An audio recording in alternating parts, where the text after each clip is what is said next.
Cell में purification होता है और केमिकल रिएक्शन भी होता है। तो उस टाइप का मांस मछली ऐसा कुछ नहीं लेना है।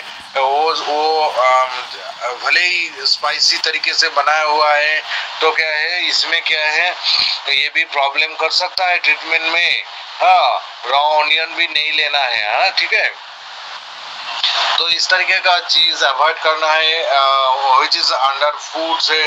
और एक्सेस ऑफ मतलब एक्सेस इन फूड शुगर, कुछ कुछ का फूड है जैसे कि एक्सेस शुगर, एक्सेस सॉल्ट, मतलब spirituous drinks. What is spirituous drinks? Spirituous drinks मतलब क्या है, जो मंदिर में मिलता है, जो मंदिरों में जो साधु बाबा लोग देते हैं ना स्पिरिचुअल जो ड्रिंक, उस टाइप का ड्रिंक नहीं लेना है, जिसको जिसको चरणामृतो कहते हैं बंगाली में। हाँ, उसमें डिफरेंट तरीके का फ्लावर्स का एक्सट्रैक्ट मिला, माने घुल मिल रहता है। और उसमें और भी एक चीज रहता है जो स्पोर्स होता है। स्पोर्स का मतलब है जो फ्लावर्स का स्पोर्स है उसमें घुल मिल जाता है, जो एक डिस्टर्ब कर सकता है। ठीक है, तो वो सिर्फ छिड़कना है, नहीं पीना है। हाँ ठीक है, तो this is called spiritual drinks. तो ये हो गया, फूड के अंदर आ गया। नेक्स्ट है टॉयलेट आर्टिकल्स।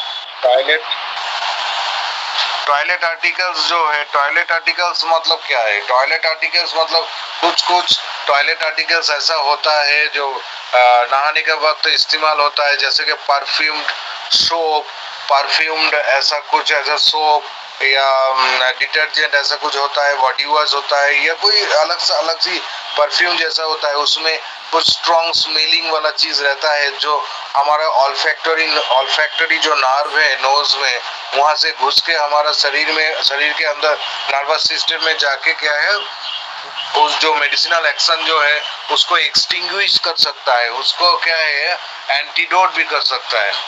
मतलब क्यों? और इसमें और भी एक चीज है, जैसे कि नहाने का कुछ कुछ चीज में कैम्फोर मिलाया जाता है। कैम्फोर मतलब कैम्फोर क्या होता है? जो कैम्फोर जो होता है वो बैड स्मेल को हटाता है। हाँ, कैम्फोर ऐसे ही एक एंटीडोट वाला चीज है। हाँ, इसलिए strong smelling toilet articles should be avoided during the time of bathing. Why? Because it may be ऑब्स्टकल्स कर सकता है। किस चीज का ऑब्स्टकल्स कर सकता है? तो हमारा जो ट्रीटमेंट प्रोसेस चल रहा है उस प्रोसेस को ऑब्स्टकल्स कर सकता है। तो हमारा जो ट्रीटमेंट, हमने जो पेशेंट को मेडिसिन दिया हुआ है, तो उस दौरान अगर इस तरीके का कोई चीज हमारा ऑल्फैक्टरी नोज से चला जाता है तो क्या है, वो डैमेज भी हो सकता है। क्या डैमेज हो सकता है? मेडिसिनल एक्शन डैमेज हो सकता है। ओके, नेक्स्ट और एक चीज है जो clothing and mode of lifestyle. Clothings जो है, तो अगर किसी पेशेंट का क्या है, क्लोथिंग्स क्या है, क्लोथिंग्स जो है हॉट समर वेदर में उलेन क्लॉथ पहन के बैठा हुआ है, तो उलेन जो सिल्क है, उलेन है, वो हॉट में नहीं पहनना है। हॉट सीजन में तो कॉटन इस्तेमाल करना चाहिए, खादी इस्तेमाल करना चाहिए ना, जो यूजफुल फॉर आवर स्किन। मतलब वो पेशेंट का स्किन डिजीज हुआ है, वो पहन के बैठा हुआ है सिल्क का और क्या है, वुलन का चीज पहन के बैठा हुआ है, तो ये भी एक ऑब्स्टकल्स है। हाँ, इसको भी माने अवॉइड करना चाहिए और इसको यूज करना चाहिए विंटर सीजन में उसको इस्तेमाल करना चाहिए। अगर इस्तेमाल करते हैं तो, अगर कोई स्किन डिजीज नहीं है तो। ओके, माने कुछ कुछ ऐसा कपड़ा है जो patient hyper sensitiveness to touch है, उसका ज्यादा प्रॉब्लम, ज्यादा दिक्कत आ जाता है दिस टाइप का क्लॉथ से। ठीक है, मतलब एलर्जी भी हो सकता है। हाँ, ये चीज है। और क्या है इनका mode of lifestyle. Mode of lifestyle में क्या आता है? मोड ऑफ लाइफस्टाइल में माने अनहेल्दीनेस, अनक्लीनलीनेस। ओके, मतलब रीडिंग व्हाइल लाइंग, मतलब long time night watching, onanism, also onanism. Onanism मतलब है आपको दवा दिया है, आपको बोला है ठीक तरीके से 2 हफ्ता खाइए, आप जो पेशेंट है, पेशेंट तो बीमार है, उस बीमारी के अंदर भी वो ओनानिज्म कर रहा है। उस बीमारी के अंदर भी वो डिस्टरबेंस कर रहा है, तो इसीलिए ये भी एक प्रॉब्लम आता है। एक सेकंड जसोल।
टॉयलेट आर्टिकल्स ऐसा होना चाहिए, क्लॉथिंग भी बता दिया आपको। मोड ऑफ लाइफस्टाइल, जैसे कि मोड ऑफ लाइफस्टाइल ऐसा भी होना चाहिए। मोड ऑफ लाइफस्टाइल में आपको जैसे कि marshy district damp damp dwelling मतलब क्या है, घर में धूप नहीं आता है, घर में धूप नहीं आ रहा है, घर में डैम्पनेस है, मतलब तो क्या है बंगाली में जिसको सहते डैम्प वेदर, डैम्प डवेलिंग्स जिसको कहते हैं, तो that should be also avoided. हाँ, डवेलिंग डैम्प रूम्स, पोर लिविंग, हाँ मतलब एक बैड स्मेल भी है, तो अनक्लीनलीनेस मतलब जो क्या है ज्यादा क्लीनलीनेस नहीं है, माने क्लीन नहीं है, तो उसमें अगर आप रहेंगे तो वैसे ही आपका बीमारी आ सकता है। तो आपका तो पहले से ही बीमारी चल रहा है, दवा दिया हुआ है, अगर मेडिसिन दिया हुआ है तो यू शुड वेट। एंड ये जो जो ऑब्स्टकल्स इस चीज से आ रहा है तो इसको ऑब्वियसली माने तुरंत इनको बंद करना चाहिए। जैसे कि बेवरेजेस में क्या क्या होता है, फूड में क्या क्या बंद करना है, टॉयलेट आर्टिकल्स क्या क्या बंद करना है, क्लोथिंग क्या क्या नहीं पहनना चाहिए और होना चाहिए। So this should be all माने ये सारा जो चीज है ये अरेंजमेंट आपको सही तरीके से होना चाहिए। ओके, हाँ तो ये एक क्रॉनिक डिजीज के लिए ये ट्रीटमेंट है। हाँ, नेक्स्ट जो है और भी एक दो चीज जैसे कि एक्टिव एक्सरसाइज मतलब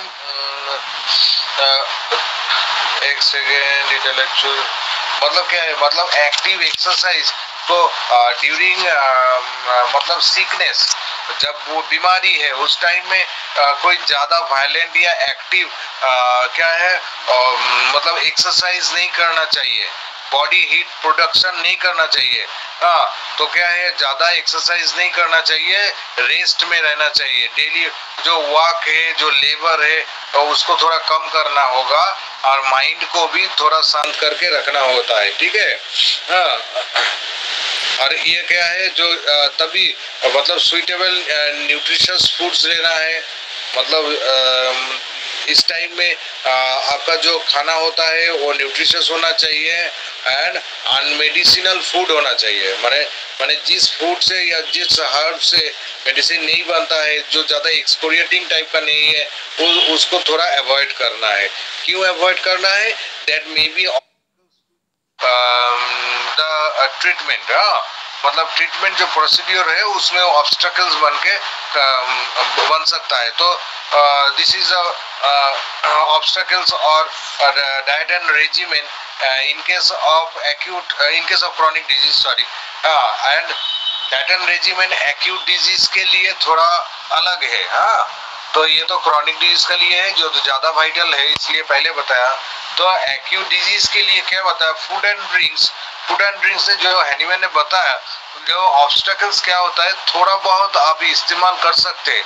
मतलब पेशेंट जो डिजायर कर रहा है, पेशेंट का जो डिजायर कर रहा है, हमारा गला दर्द कर रहा है तो हमको अभी गरम चाय पीना है, मतलब क्या है गरम चाय पीना है, मतलब पेशेंट को ये डिजायर हो रहा है, लेकिन उसका जो ये डिजायर उनको फुलफिल करने के लिए माने बोलना चाहिए, लेकिन ज्यादा नहीं, थोड़ा। क्यों थोड़ा? क्योंकि क्या है ये जो उनका डिजायर है, ये डिजायर क्या है, ये एमुलरेशन कर सकता है, एमुलरेट कर सकता है और माइल्ड पैलिएटिव टाइप हो सकता है। हाँ, माइल्ड पैलिएशन हम लोगों को तो पता है नहीं करना चाहिए, लेकिन क्या है in case of acute disease you में पैलिएट।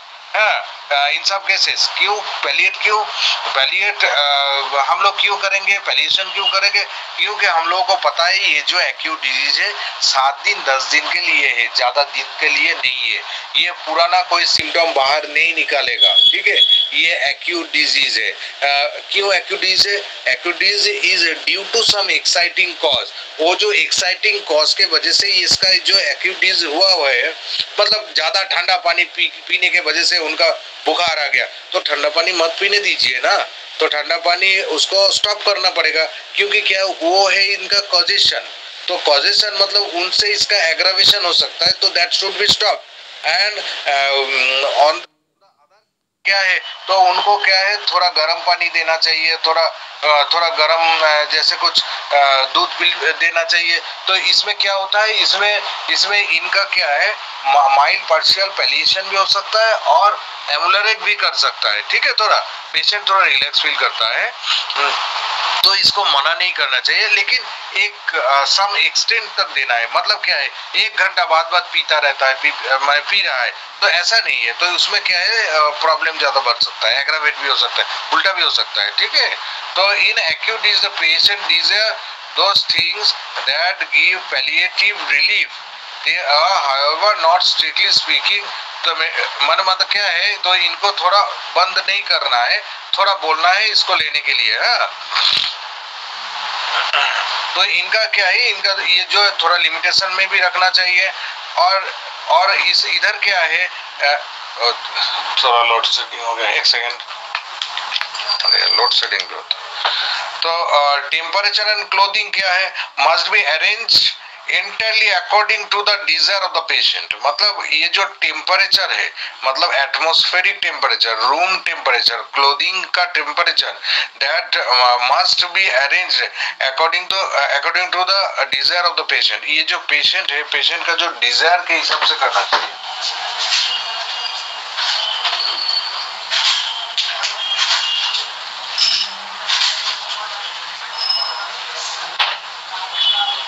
पेशेंट का डिजायर के हिसाब से ये थोड़ा अरेंजमेंट करना चाहिए टेम्परेचर। मतलब क्या है, मतलब ये डिजायर से कैसा होता है, जैसे कि इस गर्मी में बहुत गर्मी लग रहा है, थोड़ा कूलिंग चाहिए, मतलब थोड़ा आप एसी इस्तेमाल कर सकते हैं,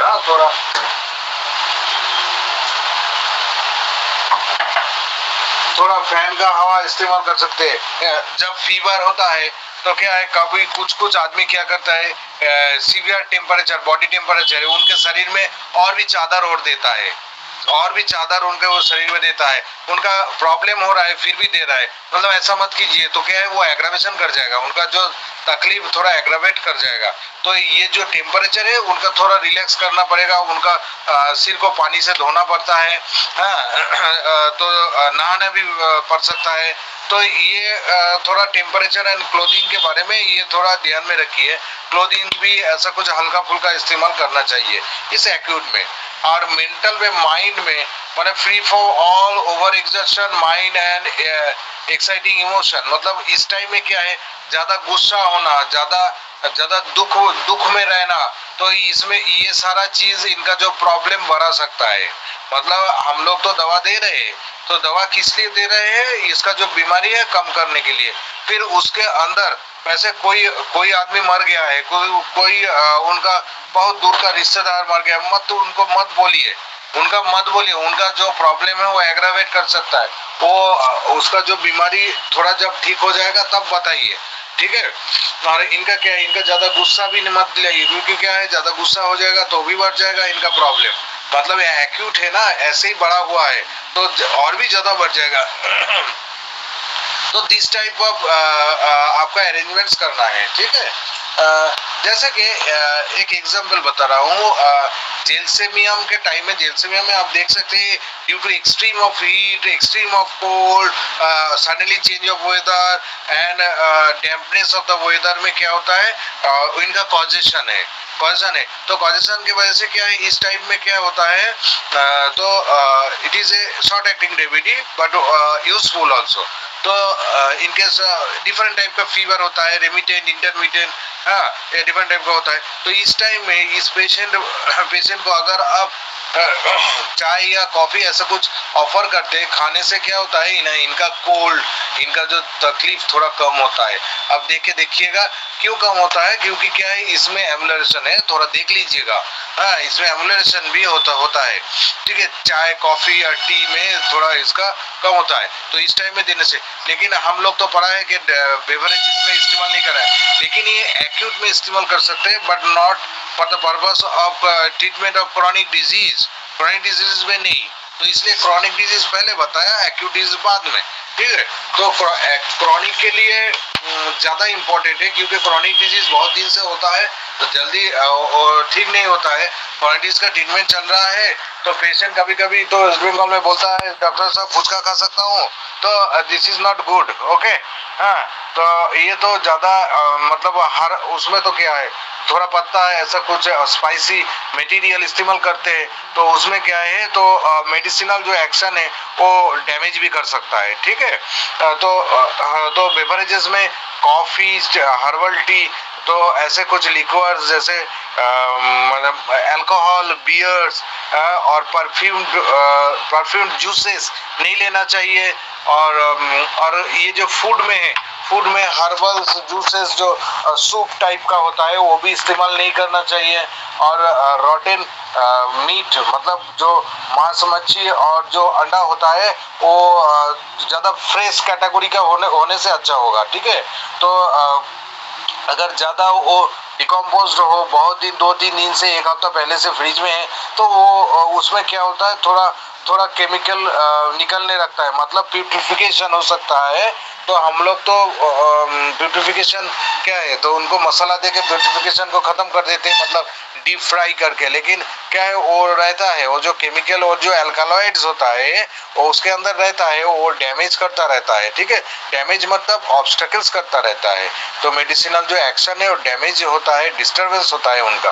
ठीक है, ओनियंस, ऐसा डार्क चॉकलेट्स, तो ऐसा इस्तेमाल नहीं करना चाहिए। Spiritual drinks, sugar, excessive taking of excessive sugar, excessive salt, हाँ, मतलब excess of salt, spiritual drinks ऐसा नहीं लेना चाहिए।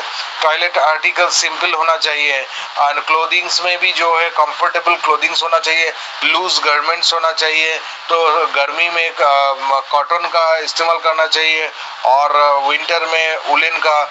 ऐसा मतलब जहाँ डॉयलिंग करता है, जहाँ घर में रहता है, उधर गुड लाइट एंड एयर, तो उसका आना जाना सही तरीके से रहना चाहिए। और ऑफेंसिवनेस या अनक्लीनलीनेस नहीं रहना चाहिए, मतलब घर साफ सुथरा रहना चाहिए।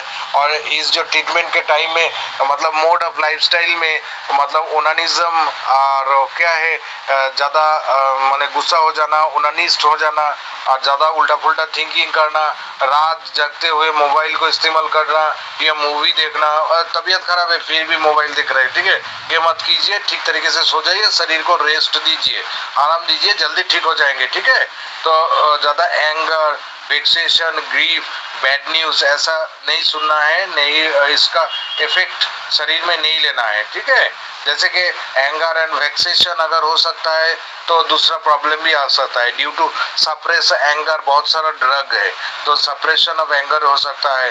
तो अगर एंगर ऐसा होता है तो प्रॉब्लम आ सकता है। सप्रेस अगर हो गया एंगर तो और भी प्रॉब्लम आ जाएगा। तो this type of diet and regiments मतलब restrictions, that means तो you should keep in mind all the time during the time of treatment, माने giving the treatment to the patient. okay, तो ये सारा चीज़ आपको दिमाग में रखना चाहिए, और रख के आपको पेशेंट में ट्रीटमेंट करना चाहिए। हाँ, पेशेंट तो आपको पूछेंगे डॉक्टर साहब मैं क्या खाऊं क्या नहीं खाऊं, ये तो पूछना ही है उनको। लेकिन आप वो क्या खाता है पीता है थोड़ा पूछ लीजिए। तो अभी पूछने के बाद अल्टर कीजिए, तो थोपिए मत, उनके ऊपर थोपिए मत, ये करना है, ये खाना है, वो खाना है, तो वो क्या है उनका लिए बर्डन हो सकता है। ठीक है, अगर जो माने एजेड पेशेंट है वो थोड़ी ना फास्ट फूड लेता है, थोड़ी ना बिरयानी लेता है, थोड़ी ना फ्राइड माने बाहर का थोड़ा कम ही खाता है, तो उनको पूछना चाहिए आप सुबह से लेकर रात तक क्या क्या चीज़ लेते। अगर जो जो लेता है उसमें ऐसा कुछ आपको दिख रहा है तो वो मना कीजिए, और कुछ कुछ 1-2 चीज़ ऐड कर दीजिए। हाँ, जिसमें हींग होता है, कर्पूर होता है, अनियंस होता है। ठीक है, हाँ, ऐसा कुछ सूप्स वगैरह, हाँ, मतलब हर्बल जैसे पुदीना का जैसा भी होता है। हाँ, तो डिफरेंट टाइप ऑफ कॉन्डिमेंट्स का लिए होता है, इलायची होता है, तो लौंग होता है, ऐसा डिफरेंट टाइप का क्या है, इससे भी दवा बनता है, इससे भी दवा बनता है ना। तो क्या है दैट में ऑब्स्टेकल्स टू द ट्रीटमेंट। तो ये थोड़ा सोचना चाहिए, ये सोच के आपको डाइट एंड रेजिमेंट ठीक करना चाहिए। एक्यूट में उतना ये नहीं है, तो एक्यूट में आपके पास खांसी का, पेट दर्द का ऐसा कुछ आ सकता है। अगर जब आएगी तब जिस चीज़ के लिए उनका ये चीज़ हुआ है वो तो डेफिनेटली उसको ऑफ करना पड़ेगा, ये स्टॉप करना पड़ेगा, ठीक है। तो ऐसा आपको डाइट एंड रेजिमेंट आपको ठीक करना है पेशेंट को ट्रीटमेंट के लिए। So that is today's topic. I hope you all understand. समझ में आ गया ना सर? जो हम लोग को बाजार में सर मिलता है ड्राई फ्रूट्स, वो सब लेना क्रोनिक के लिए ठीक है, क्रोनिक पेशेंट को ड्राई फ्रूट हर्बल वाला चीज नहीं लेना है। आप क्या बाजार में मिलता है बहुत तरीके का, तो उसको छोड़िए, सिंपल खाना खाना है, प्रिंसिपल लेना है। ठीक है, ठीक है, good night today. Good night. Hello sir. Hello sir, एक क्वेश्चन था सर कि जैसे लाइकोपोडियम जैसे एक मेडिसिन है, उसमें अगर एक्यूट में क्या चीज अवॉइड हो सकता है सर, और क्रोनिक में क्या अवॉइड हो सकता है सर? उनका जो एग्रावेशन होता है, उनका जो बैड इफेक्ट होता है, जिस चीज़ से वो डिस्टर्बेंस होता है, एक्चुअली मेडिसिन जो जिस चीज़ के लिए है वो चीज़ आपको अवॉइड करना है। आपको पता है लाइकोपोडियम गैस्ट्रिक प्रॉब्लम करता है, उसका एफेक्शन लीवर के ऊपर है। अगर लीवर के ऊपर एफेक्शन है तो लीवर को जो चीज़ खाना उनको डिस्टर्बेंस करता है वो अवॉइड करना चाहिए। That means fast food, spicy food, rich food. ये तो सिंपल वाला क्वेश्चन।